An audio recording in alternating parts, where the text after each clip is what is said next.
Hi, guys. Thanks for joining us today. Erin and I are so happy to have our dear friend Debbie with us here with us today. Erin, I, and Debbie actually did our yoga teacher training together. So, Deb, it's been a little while since I've actually seen you, and I know a lot's been going on in the world with COVID. So, Mhm. what has yoga looked like for you in the face of COVID since I've last seen you? Right. Well, of course, back to our teacher training days,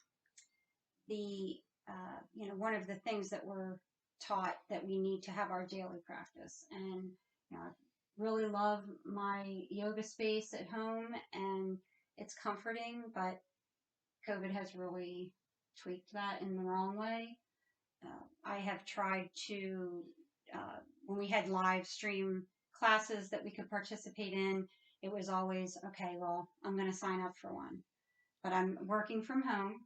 So I'm putting in my time for home and for work and focused on that. And the yoga was always an afterthought. And then by the time I'd get around to trying to sign up for something, uh, it just didn't come to fruition. So it was very, it, it was sad. I felt very sad about my lack of practice.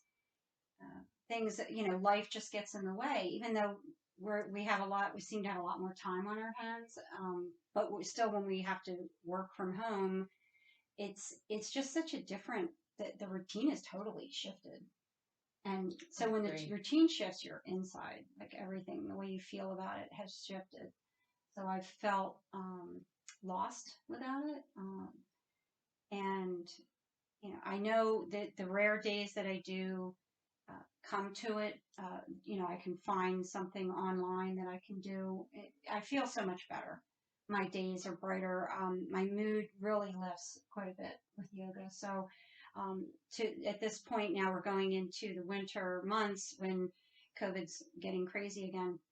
I really feel that I've turned a corner.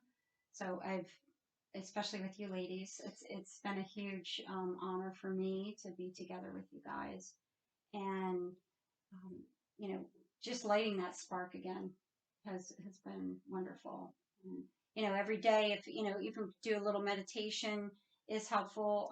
Trying to understand not to judge myself every day. Okay, if I go to bed at night and realize, I wanted to do yoga today and it didn't happen, but the next day, just try. Even if you just do, I've learned, even if I just do 10 minutes of, some seated cat cows and, some stretches even in my chair when I'm doing work, and a little meditation that, it goes a long way. Yeah. I feel Yeah. like I have like a little, I don't know if you call it guilt, but there's this whole part of me that goes, you've done yoga teacher training. You know how to handle this. You know what you would tell others. Hmm. Why aren't you doing it? Yeah. So sometimes my feelings go as far as like that guilt because I've struggled or I am struggling, sorry, with my practice and finding not the time because it's there, but Yeah. how I use the time. And Yeah. as much as I know how good yoga is and how much that breath work and meditation and silent observation, having a hard time cultivating it. So I definitely understand. That's such a like very honest and raw emotion like to be sharing. Hmm. But I'm right there with you. Hmm. And I Yeah. do feel like I should know better. And again, I am really good at giving the advice to others, but I'm really having a hard time giving it to myself, Right. telling And myself it's okay. it's so helpful to me to hear that you guys we're all kind of in the same place. Yeah, and Um, I really appreciate you guys being so open and honest about it because I think one of the hardest things, at least for me, and I'm sure you guys can relate to this sense of loss, is mhm, this loss of community, right? This loss of going out to your yoga studio and seeing your friends and having that inspiration and having that encouragement and mhm, that support. And now I know for me, being here alone in my home, it's like I have to self motivate myself. And that's one of the hardest things to do sometimes. When you're feeling alone or you're feeling that you're by yourself and you don't have that coach or you don't have that teacher or you don't have that friend doing it with you on the mat saying, hey, honey, I know that you can do this. it's finding that self motivation Mhm. within. But like what Deb said before, I think it's really important to, at least if we can find a couple of minutes a day, right? We're doing something, and before we know it, 5 minutes will turn into 10, turn back into 15, turn back into 20. For any time the world shuts down in one way, it's got to open back up. Mm-hmm. And that's the hope that we've got to hold on to, is that, one day soon the world will open back up to us. And Deb, it means so much that you came to us today. And you guys will see in another video that Deb does a beautiful demonstration of chaturanga, which we will be airing within the next couple of days. But it was just so wonderful to see that.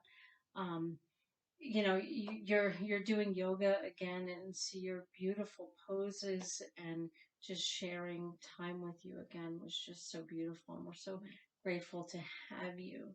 So I'm really happy if we've ignited the spark in you again to kind of want to continue on in your practice just by being with us today. But I miss practicing with yeah, you guys.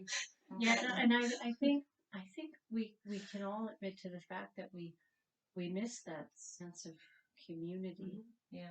But let's continue to reach out to each other. And for the community who's watching, let's continue to reach out to our loved ones and our friends, and ask for that support that we need when we're feeling alone and all by ourselves. And to be brave enough to ask for that encouragement and support, because that's what's going to kind of carry us all through what we're going through. And I'm here for you guys, and I love you. And I want to thank the community for listening and watching and supporting us. And I hope it makes you guys feel better knowing that we all kind of feel the same way in this. And you know what? We are all in this together. Well, We love you. And here's to finding that spark again. Thank you, everyone. Bye.